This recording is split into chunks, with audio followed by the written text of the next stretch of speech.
Que a paz de Cristo esteja com todos. Hoje nós vamos estar comentando a lição de número 4, que será ministrada no dia 24 deste mês. Para aqueles que não me conhecem, eu sou o pastor Luciano Alves, pastor dirigente aqui na Assembleia de Deus Ministério de Madureira, Campo de Fátima, na cidade de Nova Rosalândia, no estado do Tocantins. O nosso pastor-presidente é o pastor Silvano Cardoso e pastora Maria Ibanilza, qual já deixamos aqui o nosso abraço e nossa admiração. O tema da nossa lição é a fidelidade do cristão ao Senhor.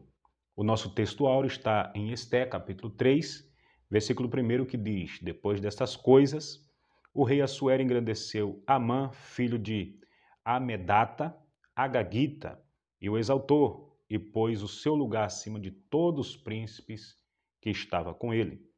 A verdade aplicada vai nos dizer: o Espírito Santo nos auxilia a permanecermos fiéis ao Senhor em todo o tempo. Então nós vamos ter aqui os objetivos da lição.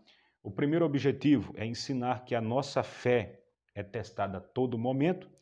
O segundo objetivo é mostrar que há esperança em meio à adversidade. E o terceiro objetivo é alertar sobre a luta diária do cristão. Então está aqui os nossos objetivos. E o texto de referência para você ler é muito importante, está em Esté, capítulo 3, versículo 2 ao versículo 5. Então vamos aqui para o nosso primeiro tópico, prova de fé. Quando nós lemos o capítulo 3 de Esté, nós vamos observar que fala que o rei Assuero exaltou Amã e pôs o seu lugar acima de todos os príncipes. Mas quem é esse Amã? O que significa essa palavra no hebraico? Amã, em hebraico, significa célebre, certo? Amã, em hebraico, significa célebre e magnificente. Esse é o significado da palavra Amã, do nome de Amã. Então, Amã era um dos oficiais favoritos do rei Assuero. Ele era um dos oficiais, favorito. Então ele atuava como primeiro-ministro do rei. E o rei Assuero tinha ordenado que todos, tinham que se prostrar e inclinar-se diante de Amã, porque o rei Assuero tinha exaltado Amã, certo? Porém, nós vemos um ato de fé e de coragem do judeu Mardoqueu, quando mesmo não se inclinou, não honrou, não prestou reverência ali a Amã. Nós vamos ver mais para frente essa situação. Vamos aqui para 1.1. O 1.1 vai nos dizer que grande é o Senhor. Bom, Mardoqueu, ele tinha uma grande convicção ao Deus de Abraão, de Isaac e Jacó. Ele tinha uma grande convicção ao Deus de Abraão, Isaac e Jacó. E ele estava disposto a manter a sua posição e a não se inclinar diante de uma Agagita, que no caso aí era o Amã. Então, nós temos observado que muitos intérpretes, tanto do antigo quanto os modernos, pensam que esse título, Agagita, significa que Amã era descendente do rei Amaleque, ou seja, dos reis amalequitas, da época de Esaú, certo? Alguns intérpretes alegam isso, mas vamos mais para frente. 1.2 vai nos dizer sobre a vitória do povo de Deus.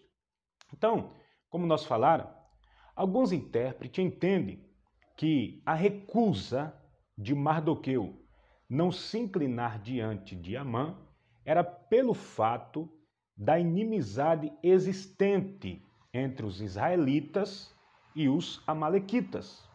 Então, nós vamos entender, ou melhor, nós entendemos que o fato de Mardoqueu não prestar reverência ao Amã não diz respeito a um ato de adoração, ou seja, não se reporta a um ato de adoração, no caso ali dos companheiros de Daniel e Daniel no capítulo 3, versículo 8 e 15 de Daniel. Nesses textos, nós observamos que ali foi requerido de Daniel e seus companheiros adoração, né? Porque Nabucodonosor tinha levantado uma estátua no campo de Dura, na província de Babilônia. Nós vamos observar também que o Targum diz que Amã havia levantado uma estátua para si mesmo e requeria adoração. Mas essa argumentação, ela não se sustenta, não tem uma sustentabilidade, não tem uma base nas escrituras sagradas, certo?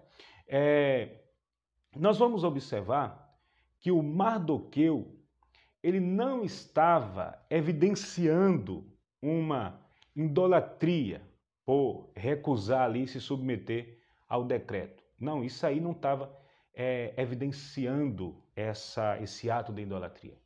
Ele não queria se humilhar diante de uma gaguita, pelo fato dele ser um judeu, certo? E nós vamos observar que prostrar-se diante de um superior era ato comum e universal no Antigo Oriente.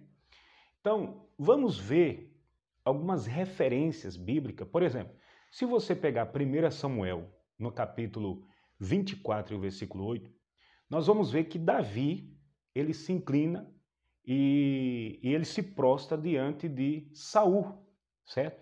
Nós temos também outra referência no 2 Samuel, capítulo 14, versículo 4, nós vamos ver que a mulher, aquela mulher de Tecoa, Tecoíta, certo? Ela se prostra diante do rei Davi, certo? Lhe presta reverência. E também tem um texto em 1 Reis, no capítulo 1, versículo 16, nós vamos ver ali a Betseba inclinando-se e se prostrando diante do rei Davi, certo? Então, no Antigo Oriente, os judeus prestavam a outros honra e nós entendemos que isso não lhe era inculpado de idolatria, ou seja, eles não eram culpados de idolatria. Era um fato de honrar, né? Se inclinar ali, reverenciar, honrar. Então, o fato de Mardoqueu não prestar honra a Amã era pelo fato de haver uma inimizade entre os benjamitas e os amalequitas. Então, essa aí é a história real.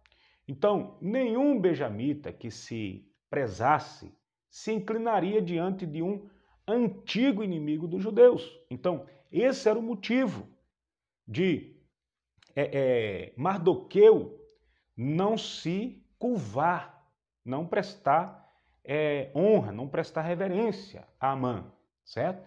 Vamos ver aqui, vamos mais para frente no 1.3, que vai dizer: Deus tinha um plano com Mardoqueu. Então, nós observamos que Mardoqueu, ele manteve uma confiança inabalável na pessoa de Deus, certo? Ele não se inclina, ele não reverencia Amã, ele tinha uma certeza, uma confiança inabalável no Deus Todo-Poderoso. E ele acreditava piamente que Deus ia lhe fazer justiça. Então nós observamos que foi um erro muito grande de Amã mexer com Mardoqueu, porque Mardoqueu tinha um dono. Mardoqueu fazia diferença, Mardoqueu era um homem exemplar, então foi um erro muito grande do Amã, certo? Pois o Senhor, ele tinha um grande plano com a vida do Mardoqueu. Vamos observar o tópico 2 para a gente chegar a uma conclusão daqui a pouco. Uma luz no fim do túnel, né? Esse tópico 2 vai tratar aí de uma luz no fim do túnel.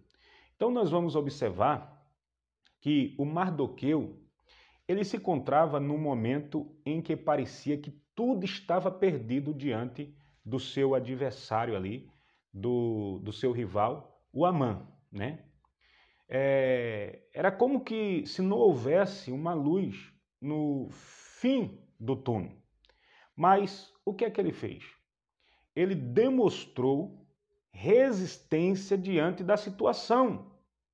E demonstrando uma resistência diante da situação, Deus age a seu favor. Aí surge a luz, o Deus Todo-Poderoso, certo?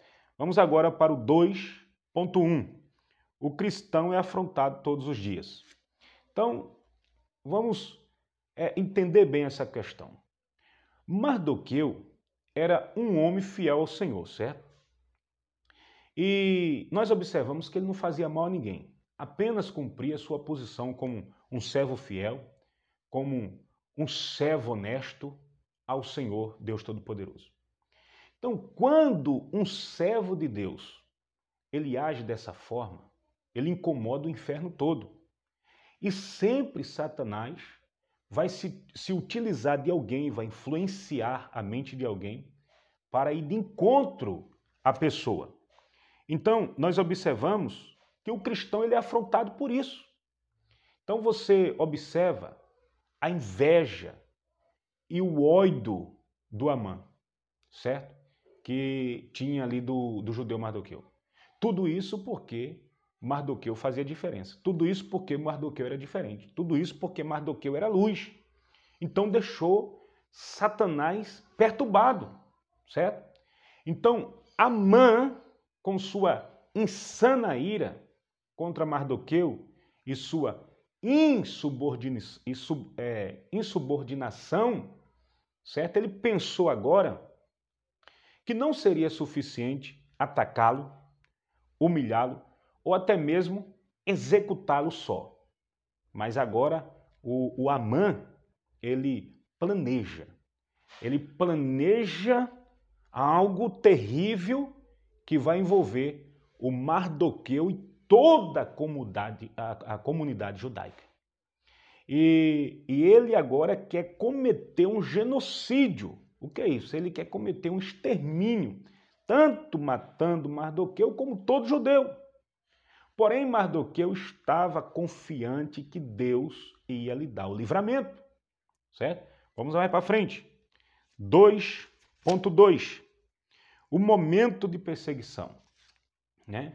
Então, diante dessa situação, mesmo em meio à perseguição, nós observamos que o cristão tem que manter sua fé inabalável na pessoa do Senhor Jesus Cristo. Mesmo em meio a situações difíceis, mesmo em meio à perseguição, mesmo em meio a tantas coisas, o cristão tem que manter a sua fé inabalável na pessoa de Jesus Cristo. Então foi isso que fez o judeu Mardoqueu. Ele manteve sua fé firme em Deus. Ele manteve sua fé firme em Deus, acreditando no livramento, acreditando que Deus ia trazer uma solução para ele no momento certo. Vamos para o 2.3, para a gente finalizar esse tópico, uma atitude em meio à aflição. Então, nós observamos que em meio a um decreto de extermínio, o que é que Mardoqueu fez? Mardoqueu ele toma uma atitude de clamar ao Deus de Abraão, Isaque e Jacó. Então, num momento como esse, o cristão tem que tomar uma atitude, tem que tomar uma posição. Diante de uma situação de tamanha dificuldade, nós temos que ter uma confiança inabalável, certo? Em Deus. Como fez o nobre judeu Mardoqueu, porque nós, agindo assim, com certeza, nós vamos ser vitoriosos nos momentos de dificuldade que nós venhamos enfrentar. Vamos ver aqui o tópico 3. A luta diária contra nossos inimigos, né? Diz aqui, a luta diária contra os nossos inimigos. Então, como Mardoqueu, também a igreja do Senhor enfrenta terrível luta, né? E pior de tudo é que o inimigo da igreja é invisível. Então, sendo invisível, ele manipula a mente de diversas pessoas, certo? Manipula a mente de diversas pessoas para lhe afrontar, para lhe perturbar, para tirar você do foco, para tirar você do caminho. Porém, entenda um princípio muito importante.